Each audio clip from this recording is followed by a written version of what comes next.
November 20ಕ್ಕೆ ಬಹುಶಃ 2.5 ವರ್ಷ ಆಯಿತು. ಬಹಳ ಉತ್ತಮವಾದಂಥ ಆಡಳಿತವನ್ನು ಬಹುಶಃ ಇಡೀ ದೇಶದಲ್ಲಿ ಯಾವೊಬ್ಬ ರಾಜ್ಯದ ಮುಖ್ಯಮಂತ್ರಿಗಳು ಕೂಡ ಕೊಡಲಿಕ್ಕೆ ಸಾಧ್ಯ ಇಲ್ಲ.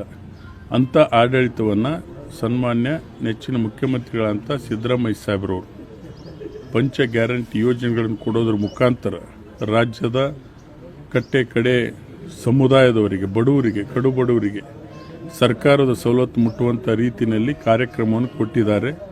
ಬಹುಶಃ ಈ ದೇಶದಲ್ಲಿ ಯಾರೂ ಕೂಡ ಸಮರ್ಪಕವಾಗಿ ಚುನಾವಣೆ ಪೂರ್ವದಲ್ಲಿ ಘೋಷಣೆ ಮಾಡ್ತಾರೆ, ಆ ನಂತರ ಅದನ್ನು ಇಂಪ್ಲಿಮೆಂಟ್ ಮಾಡಲ್ಲ. ಸೊ ನಮ್ಮ ರಾಜ್ಯದಲ್ಲಿ ಏನು ಚುನಾವಣೆ ಪೂರ್ವದಲ್ಲಿ ಘೋಷಣೆ ಮಾಡಿದ್ರು ಅದನ್ನು ಸಂಪೂರ್ಣವಾಗಿ ಇವತ್ತು 30 ತಿಂಗಳ ಕಾಲ ಪಂಚ ಗ್ಯಾರಂಟಿನ ನಡೆಸಿಕೊಟ್ಟಿದ್ದಾರೆ, ಮುಂದೆ ಕೂಡ ನಡೆಸ್ತಾರೆ.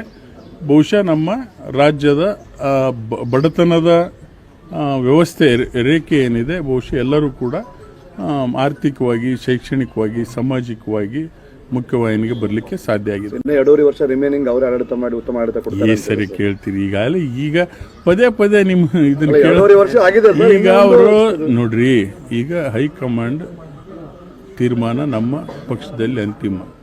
ಈಗಾಗಲೇ ಎಲ್ಲರೂ ಕೂಡ ನಿಮ್ಗೆ ಹೇಳಿದ್ದಾರೆ 5 ವರ್ಷ ಸಂಪೂರ್ಣ CM ಅಂತ ಹೇಳಿದ್ರು. ಪದೇ ಪದೇ ಕೇಳೋದ್ರಿಂದ ಇದೇನಾಗ್ತದೆ, ಎಲ್ಲ ಸಚಿವರುಗಳು ಎಲ್ಲರೂ ಹೇಳಿದ್ದಾರೆ. ಅದನ್ನು ಇನ್ನೊಂದು ಅರ್ಥ ಕಲ್ಪಿಸ್ತಕ್ಕಂಥದ್ದು ಬೇಡ. ನಾವು ಟಿವಿಲಿ ನಿಮ್ಮ ಮಾಧ್ಯಮದಲ್ಲಿ ನೋಡಿ ಜನರಿಗೆ ಬೇರೆ ಇಲ್ಲನಪ್ಪ ಅನ್ನೋ ರೀತಿ ಆಗಿದೆ. ಡೆಫಿನೆಟ್ಲಿ ಮಾಡ್ತಾರೆ. ಹೈಯೆಸ್ಟ್ ಬಜೆಟ್ ಮಂಡನೆ ಮಾಡಿದ್ದು ದಾಖಲೆ ಆಗ್ತದೆ, ಅವಧಿ ಮಾಡಿದ್ದು ದಾಖಲೆ ಆಗ್ತದೆ.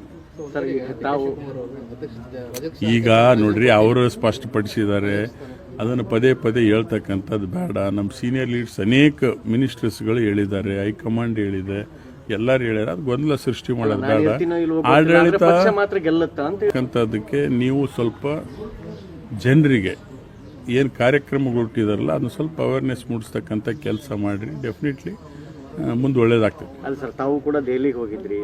ದೆಹಲಿಯಲ್ಲಿ ಒಂದು 2-3 ದಿನ ಇದ್ರಿ. ಸಚಿವ ಸಂಪುಟ ವಿಸ್ತರಣೆ ಅಂತ ಹೇಳ್ತಿದ್ದಾರೆ ಸರ್, ಏನು ಹೇಳ್ತೀರಾ? ಈಗ ಡೆಲ್ಲಿನಲ್ಲಿ ನಮ್ಮ ಸಂಸದರಿಗೆ ಹೊಸ ಬಿಲ್ಡಿಂಗ್ ಕೊಟ್ಟಿರೋದ್ರಿಂದ ಸೊ ಅದಕ್ಕೆ ಹೋಗಿದ್ದೆ, ಆ ಇಶ್ಯೂಗೆ ಹೋಗಿದ್ದೆ. ಅದಕ್ಕಿನ್ನೊಂದು ಅರ್ಥ ಕಲ್ಪಿಸೋದೇನು ಬೇಡ. ಸೂಕ್ತ ಸಂದರ್ಭದಲ್ಲಿ ಏನು ತೀರ್ಮಾನ ಆಗ್ತದೆ ನೀವು ಮುಂದೆ ಚರ್ಚೆ ಮಾಡಿ. ನಮ್ಮ ಸಹೋದರರು ಕೂಡ ಒಬ್ಬ ಸಚಿವ ಸ್ಥಾನದ ಆಕಾಂಕ್ಷಿ, ಈಗ 3 ಬಾರಿ MLA ಆಗ್ಯಾರ. ಅವ್ರಿಗೆ ಯಾರು ರತೆ ಐತೆ ಅಂತ ಹೇಳ್ತಿದ್ದಾರೆ ಸರ್. ತಪ್ಪೇನಾಯ್ತು? ಈಗೇನಾದರೂ ರೀಶಫಲ್ ಆದರೆ ಕೇಳ್ತೀವಿ, ತಪ್ಪೇನು?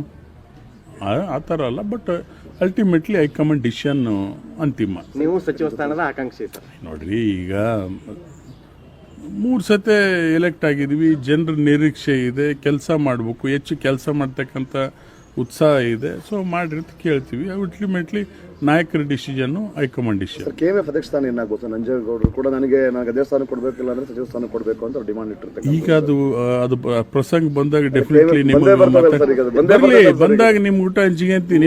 ಏನೇ ನಮ್ಮಲ್ಲೇನೆ ಕಾಂಪಿಟೇಷನ್ ಸೃಷ್ಟಿ ಮಾಡಬೇಡ್ರಿ. ನಮ್ಮಲ್ಲಿ ದೆಹಲಿಯಿಂದ ಒಂದು ಸೋಷಿಯಲ್ ಮೀಡಿಯಾದಾಗ ಬಹಳ ವೈರಲ್ ಆಗ್ತಿದೆ ಸರ್ ವಿಡಿಯೋ. ನೀವು DK ಶಿವಕುಮಾರ್ ಅವ್ರ ಜೊತೆ ಮಾತಾಡೋದು ಕಾಮನ್. ಅದೇನು, ಈಗ ನಮ್ಮ ಉಪಮುಖ್ಯಮಂತ್ರಿಗಳಿದ್ದಾರೆ, ಮಾತಾಡಿ ತಪ್ಪ? ಅದು ಚರ್ಚೆ ಮಾಡೋದ್ರಲ್ಲಿ ತಪ್ಪೇನಿದೆ?